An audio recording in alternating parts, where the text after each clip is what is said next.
What up YouTube, it's your boy Ace, also known as version 1v1, and yes, I am back. I am back. Yes, back again.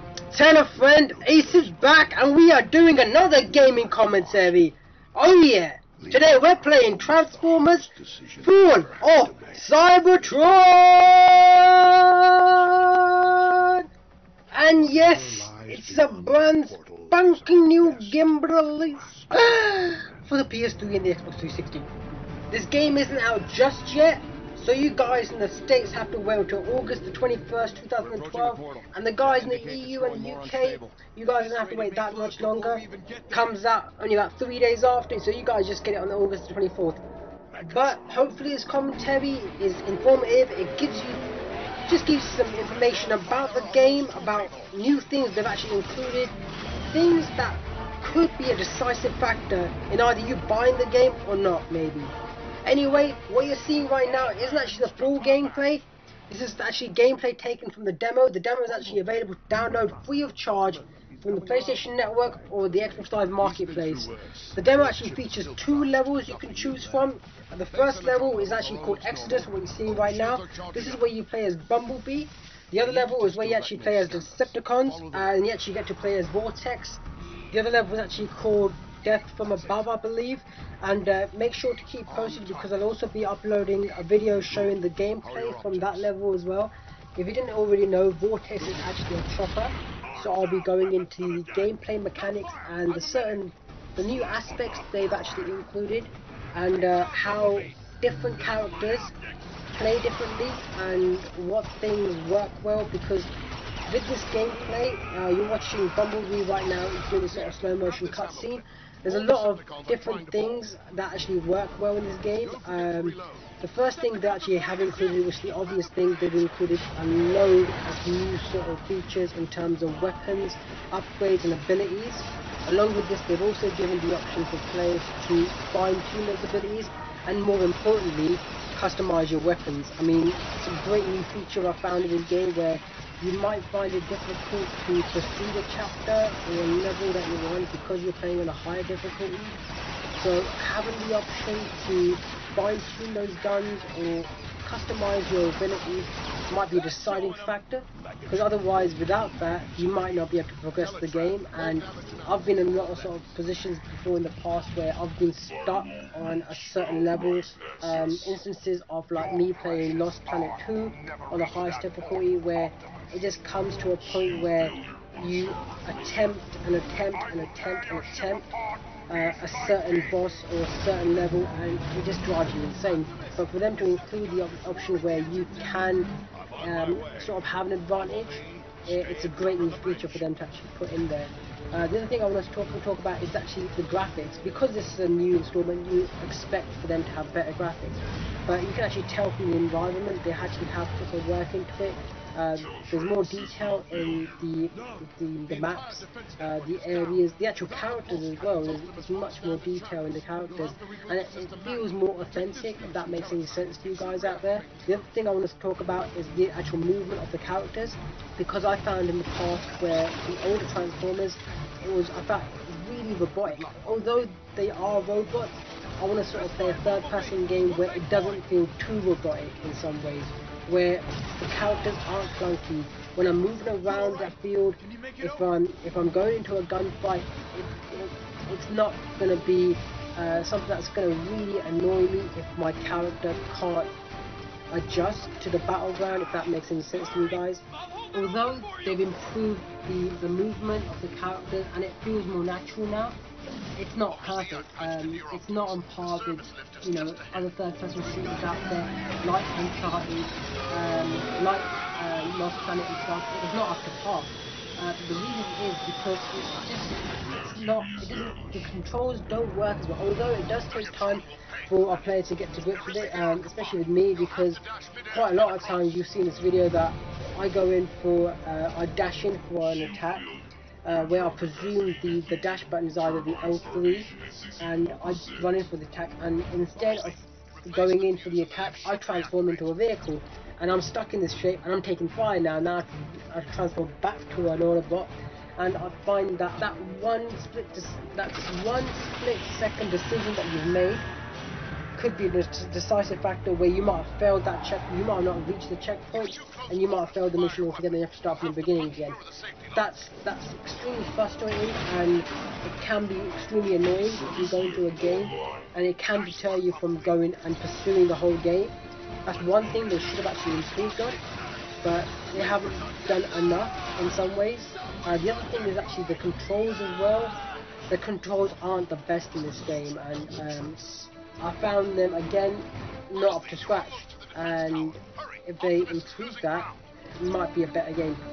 The main thing I want to focus on here, what I've actually found out, they dropped the co-op campaign, and I found this information after I played the game.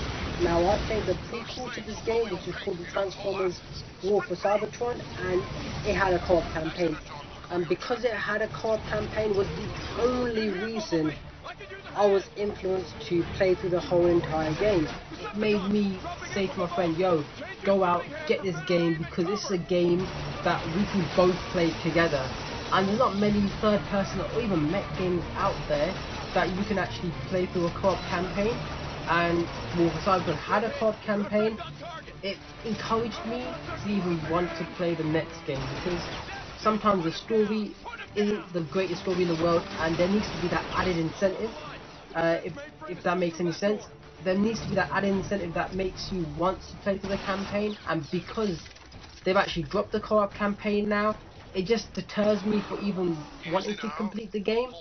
And for them to actually remove something that I personally thought worked really well, it's just a stupid decision.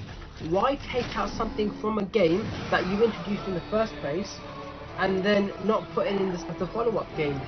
But doing that, it's just frustrating. I mean, they might improve on the multiplayer aspects of the game. They might include some new sort of things that players can do. But for them not to introduce the co-op campaign again, for them just to drop something like that, it doesn't make sense to me. Now this is a crazy decision for them to do.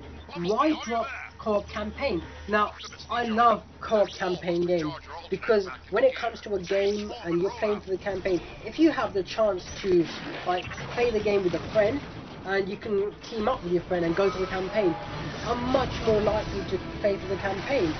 And for them to just drop something like that, it's just insane. Why introduce it in the first place and then just decide to drop it? Now they've actually included some other online aspects to the game that I actually haven't gotten into. Now I'm not sure why they made that decision, but I found that it worked well, because I've always wanted a co-op sort of game where I can play with my friends and go through the story, and it's more enjoyable because the story actually takes place straight after the events from last game, War for Cybertron. And although if you like the story, you might be more inclined to play with the campaign, but for them not to include a feature which was, I found, really successful in the last game, it's just not the right decision to make. But I'm not sure if you guys out there that are watching this video agree with me. You might have different views on it. I mean, if you do disagree with me, tell me why. Because I want to know. Because there's something that they've put into place there that was working well that now they've just taken out, and why? That's what I want to know. To the guys, to the developers, why put something in there and then just remove it when they make the second one? And also, by removing this feature, have they sort of alienated some of their sort of consumers? I mean, some of the gamers out there might go, you know what, I'm not going to buy this game.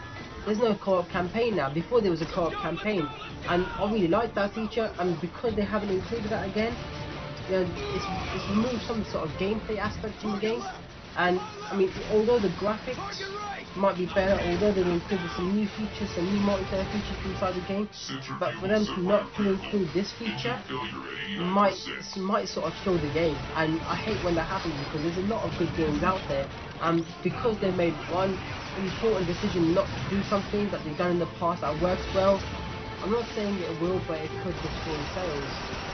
Not to include this. Just getting back to the gameplay now, you already seen me where I was Bumblebee and I transformed into the car.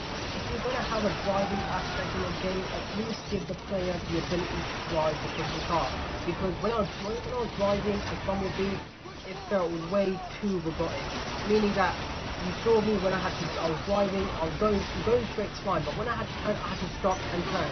Now, that's really inconvenient as well. And also, you've seen here, this is the thing I mentioned before. I mean, if that wasn't hard, I would have probably died there. Now, and also, I want to point out something good about the game, the voice casting, the voice acting in the game. I want to point out, although it's not on par with Nolan North from Uncharted and stuff, they actually have made an improvement, and I've seen that improvement. There's still a lot of work. In my opinion, they should have waited, they should have smoothed out all the sort of cracks in the game, and made sure this was the ultimate, the best Transformers experience, and for me, they just haven't done that. I would recommend, as again, when you wait into the price drops, unless you're a fan, you go out and you can go and buy the game, or just rent the game, you know, to get a sense of if you like the game or not. Also, remember to check out the other video that I'll be posting where you play a quartet and the Decepticons. I'll be posting that shortly. So just to wrap up now, it's been fun doing this commentary. I hope you guys have enjoyed it. And also, just to mention, one of my friends saw my last video and he's told me the intro was too long, so I'll also cut that down as well. I'd love to hear more from you guys, so if you guys can give me suggestions, that would be brilliant. See you guys next time. This has been version 1v1. Peace out.